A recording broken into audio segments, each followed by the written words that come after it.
நம்முடைய ஆண்டவரும் இரட்சகரும் கர்த்தருமாகிய இயேசு கிறிஸ்துவின் நாமத்தினாலே இந்த காலை வேளையில உங்களுக்கு வாழ்த்துதலையும் வணக்கத்தையும் ஸ்தோத்திரங்களையும் கூறிக்கொள்கிறேன். உன் கண்களை ஏறெடுத்துப் பார். இந்த நாளிலே கர்த்தராகிய இயேசு கிறிஸ்து கண்ணீரோடும் பலத்த சத்தத்தோடும் விண்ணப்பம் பண்ணி வேண்டுதல் செய்த ஒரு பகுதியை நாம் தியானிக்க இருக்கின்றோம்.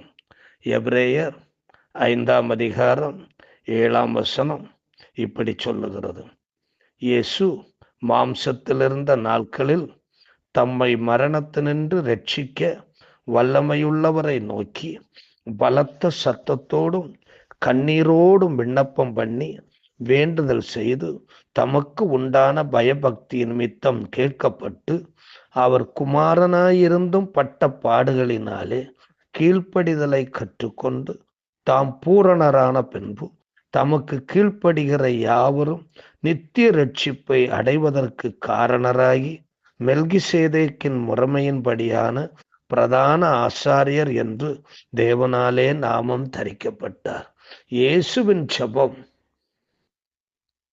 கண்ணீரோடும் பலத்த சத்தத்தோடும் விண்ணப்பம் பண்ணி வேண்டுதல் செய்தது ஆகும்.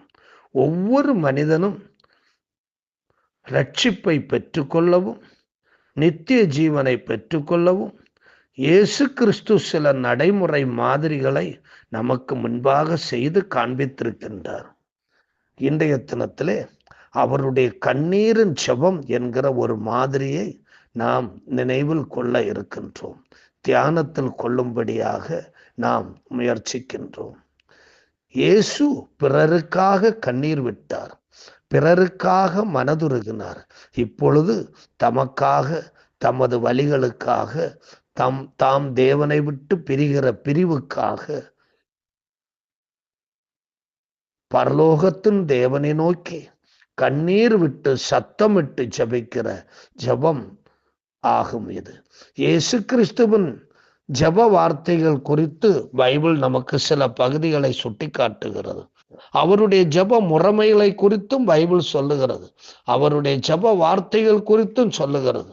லூக்கா 11ஆம் அதிகாரம் 1 - 4 வரை உள்ள வாக்கியங்களை வாசிக்கும் பொழுது, அவர் ஒரு இடத்தில் ஜெபம் பண்ணி முடித்த பின்பு அவருடைய சீஷரில் ஒருவன் அவரை நோக்கி, ஆண்டவரை, யோவான் தன் சீஷருக்கு ஜெபம் பண்ண போதித்தது போல நீரும் எங்களுக்கு போதிக்க வேண்டும் என்றார்.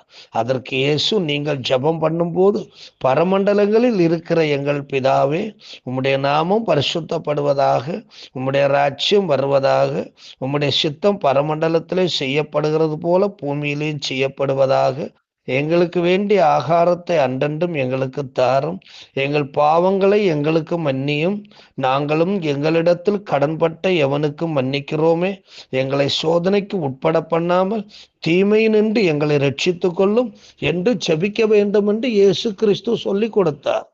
அதோடு கூட யோவான் 17ஆம் அதிகாரம் 1 முதல் 26 வரை உள்ள பகுதியை நாம் வாசிக்கும் பொழுது இயேசு கிறிஸ்துவனுடைய ஒரு மன்றாட்டு ஜெபம் குறித்து அங்கே சொல்லப்பட்டிருக்கிறது. அந்த முதல் வசனம் இப்படி சொல்லுகிறது: இயேசு இவைகளை சொன்ன பின்பு தம்முடைய கண்களை வானத்துக்கு ஏறெடுத்து தம்முடைய பரலோக தேவனிடத்திலே அவர் மன்றாடி ஜெபித்திருக்கிறார் என்று பார்க்கிறோம். மேலும் யோவான் 12ஆம் அதிகாரம் 27ஆம் வசனத்திலிருந்து 30ஆம் வசனம் வரை உள்ள பகுதியை நாம் வாசிக்கும் பொழுது அங்கேயும் இயேசு கிறிஸ்துவனுடைய ஜெபம் காண்பிக்கப்பட்டிருக்கின்றது. இப்பொழுது என் ஆத்துமா கலங்குகிறது, நான் என்ன சொல்லுவேன்? பிதாவே, இந்த வேளையினின்று என்னை ரட்சியும் என்று சொல்வேனோ? ஆகிலும் இதற்காகவே இந்த வேளைக்குள் வந்தேன். பிதாவே, உமது நாமத்தை மகிமைப்படுத்தும் என்றார். அப்பொழுது மகிமைப்படுத்தினேன், இன்னமும் மகிமைப்படுத்துவேன் என்கிற சத்தம் வானத்திலிருந்து உண்டாயிற்று என்று அங்கே சொல்லப்பட்டிருக்கிறது. இந்த ஜெபத்தை குறித்து சற்று விளக்கமாக மத்தேயு 26ஆம் அதிகாரம் 36 முதல் 46 வரை உள்ள பகுதிகளிலே கெத்சமனே ஜெபமாக அங்கு எழுதப்பட்டிருக்கிறது. அந்த ஜெபத்தை குறித்து நாம் யாவரும் அறிந்திருக்கிறோம். இயேசு கிறிஸ்து கெத்சமனேலே இயேசு கிறிஸ்து கெத்செமனேயிலே வைத்து கண்ணீர் விட்டு கதறி பரலோகத்தின் தேவனை நோக்கி அவர் செபித்திருக்கிறார். அவருடைய வேர்வை இரத்தத்தின் பெருந்துளிகளாய் தரையிலே விழுந்தது. பரலோகத்திலிருந்து தேவதூதன் வந்து அவரை தேற்றி ஆறுதல் படுத்தி சென்றான் என்று அந்த பகுதிகளிலே நாம் வாசிக்கின்றோம். இந்த கண்ணீரின் ஜெபம் வேர்வை வெளிப்படும் அளவுக்கு உணர்வு பூர்வமாக இருந்தது.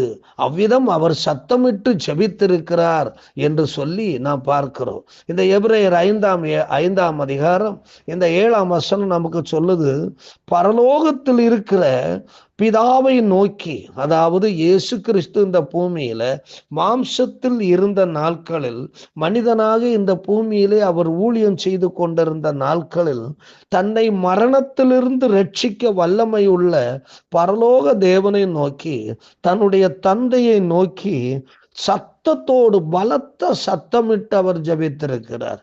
4 பேர் கேட்கக்கூடிய அளவுக்கு அவருடைய ஜெபம் இருந்திருக்கிறது. அது மட்டுமல்ல, கண்ணீரோடு அவர் ஜெபித்திருக்கிறார். அவர் வேதனையோடு, உள்ளத்தின் கண்ணீர் அல்ல, முகத்தின் கண்ணீரோடும் அவர் ஜெபித்திருக்கிறார்.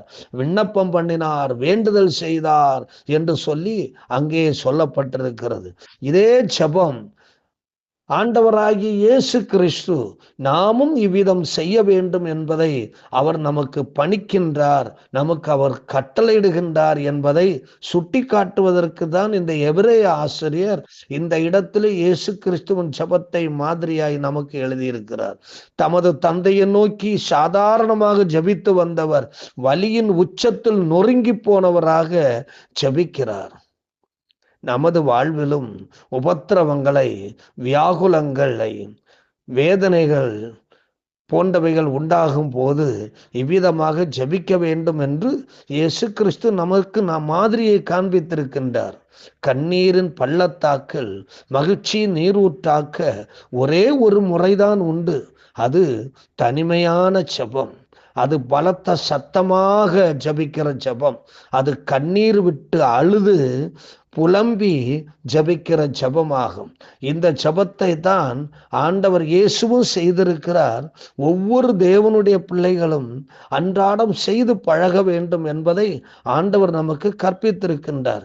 இன்றைக்கு எத்தனை பேர் இந்த மாதிரியை நாம் பின்பற்றுகிறோம்? இயேசு கிறிஸ்துவனுடைய மாதிரியை நாம் பின்பற்றுகிறோமா? பைபிளை வாசிக்கும் பொழுது யோபு 16ஆம் அதிகாரம் 20ஆம் வசனத்தை நாம் வாசிக்கும் பொழுது, யோபு இப்படிப்பட்ட ஒரு ஜெபம் செய்தார் என்று அங்கே சொல்லப்பட்டிருக்கிறது. யோபு 16ஆம் அதிகாரம் 20ஆம் வசனம், என் சிநேகிதர் என்னை பரியாசம் பண்ணுகிறார்கள், என் கண் தேவனை நோக்கி கண்ணீர் சொரிகிறது என்று சொல்லுகிறார். தாவீது சங்கீதம் 6:6 தாவீது சொல்லுகிறார். அவர் ஒரு ஜெபம் செய்திருக்கிறார். பார்ப்போம். சங்கீதம் 6:6, என் பெருமூச்சினால் இளைத்து போனேன், இராமுழுதும் என் கண்ணீரால் என் படுக்கையை மிகவும் ஈரமாக்கி என் கட்டிலை நனைக்கிறேன் என்று சொல்லி தாவீது சொல்லுகிறார். எசேக்கியா ராஜா ஏசாயா 38ஆம் அதிகாரம் 5ஆம் வசனத்திலே அவர் கண்ணீர் விட்டு ஜெபித்த ஜெபத்தை குறித்து எழுதப்பட்டிருக்கிறது. ஏசாயா 38ஆம் அதிகாரம் 5ஆம் வசனம், நீ போய் எசேக்கியாவை நோக்கி, உன் தகப்பனாகிய தாவீதின் தேவனாயிருக்கிற கர்த்தர் சொல்லுகிறது என்னவென்றால், உன் விண்ணப்பத்தை கேட்டேன், உன் கண்ணீரை கண்டேன், இதோ உன் நாட்களோட 15 வருஷம் கூட்டுவேன். ஏன் ஆண்டவர் இப்படி சொல்லுகிறார்? அதற்கு மேல 2ஆம் வசனம் 3ஆம் வசனம் இப்படி சொல்லுகிறது, அப்பொழுது எசேக்கியா தன் முகத்தை சுவர்புறமாக திருப்பி கொண்டு கர்த்தரை நோக்கி, கர்த்தாவே, நான் உமக்கு முன்பாக உண்மையும் மனவுத்தவுமாய் நடந்து உமது பார்வைக்கு நலமானதை செய்தேன் என்பதை நினைத்தருளும் என்று விண்ணப்பம் பண்ணி எசேக்கியா மிகவும் அழுதான் என்று சொல்லப்பட்டிருக்கிறது. அழுகையின் ஜெபம், கண்ணீரின் ஜெபம், சத்தமிட்டு ஜெபிக்கிற ஜெபம் பரலோகத்தின் கதவை தட்டும். பரலோகத்தின் தேவனை நம்மை பார்க்க வைக்கும். காலம் தாண்டி கண்ணீர் விட்டு ஜெபித்தாலும் பலன் கிடைக்காது.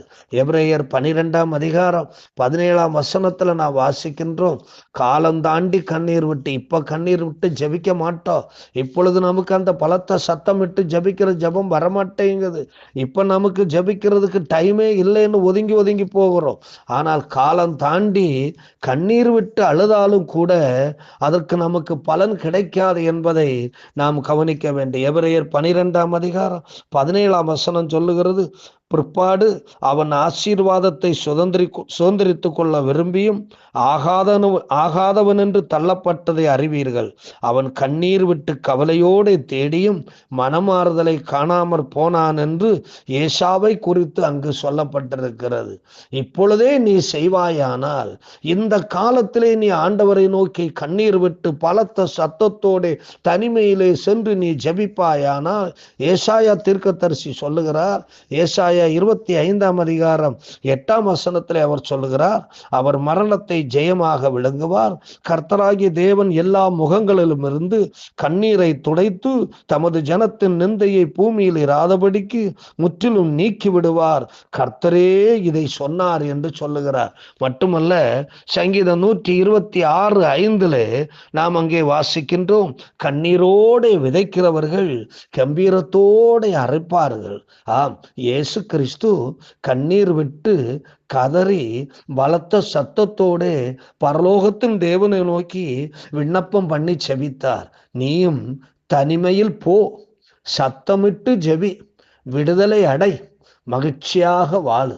அன்பு நிறைந்த ஆண்டவரே, இந்த காலை வேளையில் உம்மை நன்றியோடு ஸ்தோத்திரிக்கிறோம்.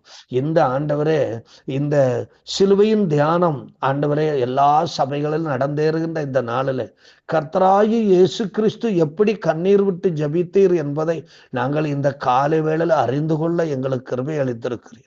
நாங்களும் இதே போல எங்களுடைய துக்கங்களிலும் வேதனைகளிலும் எங்களுடைய போராட்டங்களிலும் நாங்கள் இவ்விதமாய் சத்தத்தோடும் கண்ணீர் விட்டு ஆண்டவரை புலம்பி ஜெபிக்கிற ஜெபத்தை நாங்கள் விட்டுவிடாமல் இருக்க எங்களுக்கு உதவி செய்யும். இங்கே நாங்கள் கண்ணீர் விட்டால்தான், கர்த்தருடைய சமூகத்திலே நாங்கள் கண்ணீர் விட்டால்தான் இந்த உலகத்திலே கண்ணீர் விடாத ஒரு வாழ்க்கையை நாங்கள் வாழ முடியும். ஆண்டவரே சோத்திரம். இந்த உலகத்திலே நாங்கள் கண்ணீர் விட்டு ஜெபித்தாதான் கண்ணீர் இல்லாத சந்தோஷமான ஆனந்தமயமான தேவனுடைய ராஜ்யத்தில் சென்று எப்பொழுது நித்தியமாய் நாங்கள் வாழ முடியும். ஆண்டவரே, எங்களுக்கு இப்படிப்பட்ட ஒரு ஜெப அனுபவத்தை தாரும். இயேசு கிறிஸ்துவின் மூலம் கேட்கிறோம், இரக்கம் நிறைந்த பரமபிதாவே, ஆமென்.